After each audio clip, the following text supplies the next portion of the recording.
रामानुजाचार्य जी अपने शिष्यों के साथ रंगनाथ भगवान का दर्शन करने जा रहे थे। रास्ते में बड़ी गर्मी हुई तो वहां एक बढ़िया सा बगीचा था। उस बगीचे में श्री रामानुजाचार्य जी एक आम की छांव के नीचे बैठ गए और वहीं साधु संतों के पास तो भगवान होते हैं। सिंहासन उठाई, भगवान को बिठाया, वहीं पे बढ़िया धूप बत्ती की और आम का पका हुआ फल गिरा तो आम का फल काट कर ठाकुर जी को भोग लगाया और सभी संतों ने आम का प्रसाद लिया।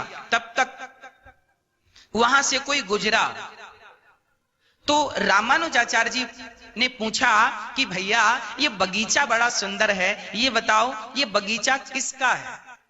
तो वहां के लोगों ने बताया, महाराज ये बगीचा यहां की एक प्रसिद्ध वैश्या है, उसका ये बगीचा। अब रामानुजाचार्य जी दंग रह गए, हे भगवान हमने वैश्या का खा लिया, वैश्या के बगीचे की छाया ले ली और वैश्या के बगीचे का आम खाया, बड़ा अपराध हो गया। तब तक वैश्या को पता चला कि मेरे बगीचे में बड़े साधु रुके हैं उच्च कोटि के। ओ वैश्या ओ बड़ा सुंदर एक थाल में सोना चांदी हीरा मोती, उसने उसके पास कमी थोड़ी थी और बड़ी पैसे वाली थी और सजा धजा करके लाई और कंद मूल फल भी लाई और रामानुजाचार्य जी के चरणों में कहा, महाराज ये सोना चांदी हीरा मोती सब आपके चरणों में लाई हूं, मुझ जैसी पापनी स्त्री का भी आप कल्याण कर दीजिए। रामानुजाचार्य जी ने मन में सोचा कि इसको हम श्राप तो नहीं दे सकते क्योंकि हमने इसकी छाया ग्रहण, देखो छाया का क्या अर्थ है, जिसकी छाया लो ना उसके बारे में कभी बुरा नहीं सोचना चाहिए। जिसकी छाया में रहो और जिसका एक घूंट पानी पिया है, जिसका एक दाना खाया है, उस व्यक्ति के बारे में कभी बुरा नहीं सोचना।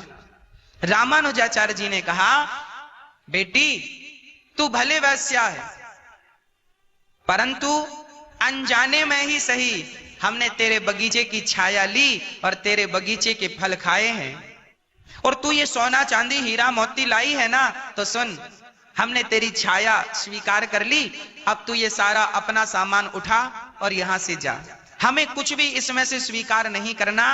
हम सोना चांदी का क्या करेंगे, साधु आदमी है, क्या करेंगे इतना इन रत्नों का? हमारा सबसे बड़ा रत्न तो हमारे रंगनाथ भगवान है, हमारा सबसे बड़ा धन तो हमारे श्याम सुंदर है, हम इन धन का क्या करेंगे? जाओ।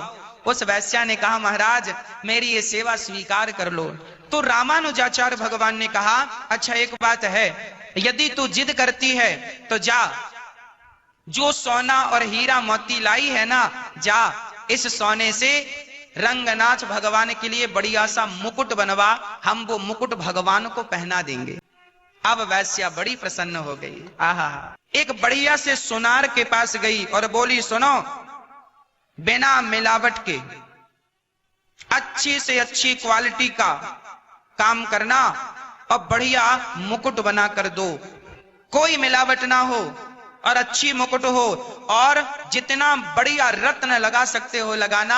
उस वैश्या के पास भी बड़े बड़े रत्न थे, वो बहुत सुंदर थी, बड़े बड़े राजा महाराजा उसके पास आते थे तो कोई बड़ा हीरा लाता था, कोई बड़ा रत्न। उस वैश्या ने कहा, आज रंगनाथ भगवान की सेवा में ये सब जा रहा है, सफल हो गया। उसने सारा रत्न निकालकर सुनार को दिया, इस मुकुट में ऐसे रत्न लगाना कि ये अद्वितीय मुकुट बने। सुनार ने भी बढ़िया काम किया और बढ़िया सुंदर सोने की मुकुट में हीरे मोती जब जड़े, इतना बढ़िया मुकुट बना। वैश्या लेकर चली, वैश्या ने सोने की थाल सजाई, मुकुट रखी, लाल कपड़ा उड़ाया, सखियों के साथ चली रंगनाथ भगवान को मुकुट देने के लिए। पर जैसे ही वो घर से चली और रंगनाथ भगवान के मंदिर में पहुंचने वाली थी, मतलब 200-300 मीटर की दूरी थी, तभी उसको मासिक धर्म स्टार्ट हो गया, रजस्वला हो गई। रामानुजाचार्य भगवान को बुलाया गया। वैश्या ने कहा, महाराज ये मुकुट तैयार हो गया है, ये मुकुट ठाकुर जी को पहना दो, जब मैं पवित्र अवस्था में आऊंगी तो भगवान का दर्शन दूर से कर लूंगी। रामानुजाचार्य जी ने पुजारियों से कहा, ये रहा मुकुट और भगवान को बढ़िया सा मुकुट पहनाओ। अच्छा हाँ, अब रामानुजाचार्य जी ने दिया, पुजारियों ने मुकुट पहनाने को जैसी सिर पे रखा, रंगनाथ भगवान का सिर ऊंचा हो गया। पुजारियों ने फिर स्टूल लगाया, चेयर लगाई, उस पे खड़े होके मुकुट पहनाया, फिर भगवान ऊंचे हो गए।